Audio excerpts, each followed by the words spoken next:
안녕하세요. 한나이브 성형외과 손영빈 원장입니다. 모티바 프리저벨 파격적입니다, 여러분. 저거 진짜 저렇게 덜 아픈 거야? 빠른 회복이 가능한 거야? 저거 진짜야? 심지어는 다른 의사 선생님들도 한나이브 저거 공갈치는 거 아니야? 이렇게 이야기를 하시는데 이 모티바 프리저벨에 대한 생각이 글귀에 올라와서 제가 한번 읽어보도록 하겠습니다. 자, 모티바 프리저벨 수술법에 대한 생각. 수술법에 관심이 가서 자세히 알아봤는데 공유하고 싶어. 일단 나는 마른 체형이라 상담 갔던 모든 병원에서 이중평명 교절을 권했어. 그 중에 한 곳에서 모티바 프리저벨 수술법을 한다고 했고 나도 할 수가 있고 충분히 자연스러울 수 있다고 해서 가슴이 없는 분들 모티바 프리저벨을 할 수 있는 조건이 있습니다. 핀치법, 가슴 부분을 이렇게 엄지손가락과 검지손가락으로 당겼을 때 1cm 정도 조직이 있으면 가능하다. 그래서 좀 알아봤는데 내가 찾아본 정보는 병원 설명과는 다른 것도 있더라. 첫 번째, 프리저벨 수술법은 나온 지 얼마 안 된 수술이다. 네, 맞습니다. 전 세계적으로는 4년이 됐고 한국에는 지금 2년 차입니다. 그리고 수술 횟수로는 전 세계적으로 한 1000케이스가 넘어갔고 한국에는 제일 많이 하는 병원이 한 160여 케이스를 가지고 있다고 들었습니다. 한국에도 출시된 지 약 1년 정도밖에 안 된 거라서 전 세계적으로도 그렇고 국내에서는 아직 데이터가 자체가 부족해. 즉 모티바 회사에서 주장하는 그런 이점이 실제로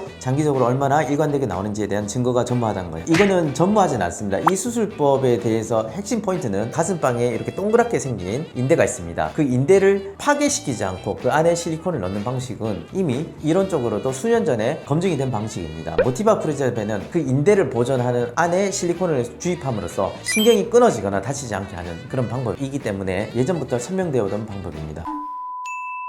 프리저벨과 비슷한 수술법인 미아 펨테크가 2023년 일본에서 첫 출시되었고 무엇보다 미아 펨테크는 프리저벨과 완전한 동일한 수술법은 아니야. 여기서 이제 미아 방법은 뭐냐 하면 프리저벨은 밑선에서 삽입을 하는 거고 미아는 겨드랑이를 통해서 삽입을 하되 그 밑절이든 겨드랑이 절개든 삽입구의 위치가 아니라 가슴에 있는 동그란 그 원형인 그 인대를 파괴하지 않는 그 부분에 실리콘을 정확히 삽입하는 방법이다. 이렇게 보시면 되겠습니다. 두 번째, 장기 임상 증거가 없더라도 이론적으로 더 우월한 수술 방식은 아닌가? 내가 찾아본 바로는 기존 이중평면 방식에 비해 이점이 있을 수는 있으나 기존 근막하 수술법에 비해서는 그 이점이 정말 중대한 수준인지는 잘 모르겠어. 여러분 좀 어렵죠? 이중평면 방법은 우리 대흉근이 이렇게 생겼어요. 근육 밑에 넣고 근육의 일부분을 내시경으로 찢어가지고 예쁘게 모양을 만드는 방법을 이중평면법이라고 하고요. 근막하는 근육 위에 넣습니다. 근육과 근막이 딱 붙어 있는데 근육과 근막을 이렇게 전기소작기로 분리를 시켜가 그 밑에 넣는 거예요. 근데 근막하 방법은 이 전기소작기로 실리콘이 들어갈 부분을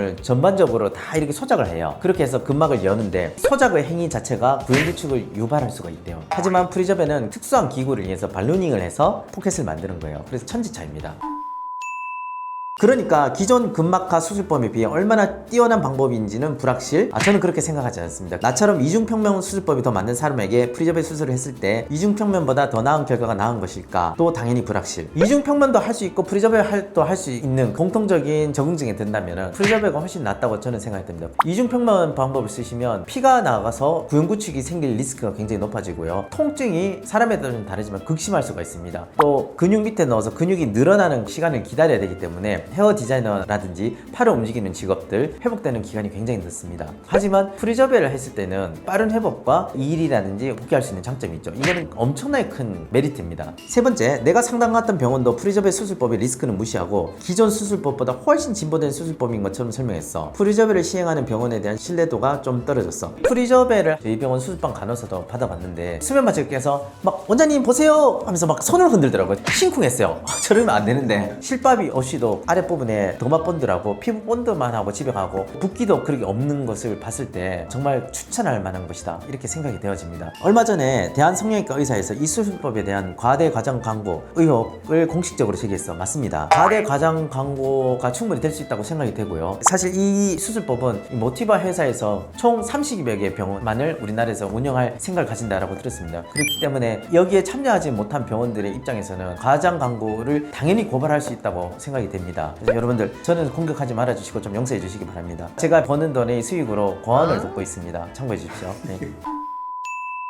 네 번째, 프리저벨 수술법도 조직 손상 가능성이 0이 아님. 풍선으로 압박하는 과정에서 조직 손상의 가능성이 있고 의사가 제대로 못하면 풍선 위치가 잘못되거나 신경이 눌리거나 등등 가능성이 여전히 있는 듯. 전기 소작기를 쓰는 기존 수술법보다는 장점도 있지만 오히려 시야 확보가 잘 안 되는 단점이 있다고 말하는 의사도 있어. 기존 수술은 의사가 직접 보면서 방해하지만 프리저벨은 의사가 직접 보면서 넣는 게 아니라 기존 해부학적 지식 초음파를 통해서 넣는 거다. 예, 다 맞는 말입니다. 하지만 통로를 만들어 놓고 내시경으로 확인을 합니다. 정확한 통로가 만들어졌는지 혹은 피가 나는 소지가 있는 부분인지를 다 보기 때문에 여러분들 이런 걱정은 한다입에 대해서는 안 하셔도 될 것 같습니다. 아무튼 아직 100% 결론을 내린 건 아니지만 지금까지 조사 결과를 보면 난 돈 더 주고 이 실험적인 수술은 굳이 선택 안 할 것 같다. 여러분들 이게 완전한 확신을 가지고 이론적 바탕과 실제로 경험을 가지고 하는 방법이니까 실험적인 수술법은 아니라고 보면 되겠습니다. 일반적인 수술 방법의 경우에는 기존의 이중평면법, 즉 근육 밑에 넣는 방법은 죽을 만한 고생을 해서 또 성공이 되면 1000배의 기쁨을 온다. 그거보다는 프리저브를 해서 빨리 행복해지는 것은 몇백만 원 그 비싼 것보다도 한 10배 행복을 준다고 보여지고 만족도도 진짜 굉장히 높습니다. 오늘 여기까지 말씀드리겠습니다. 구독과 좋아요, 알림 설정 꼭 부탁드리겠습니다. 안녕히 계십시오. 한바!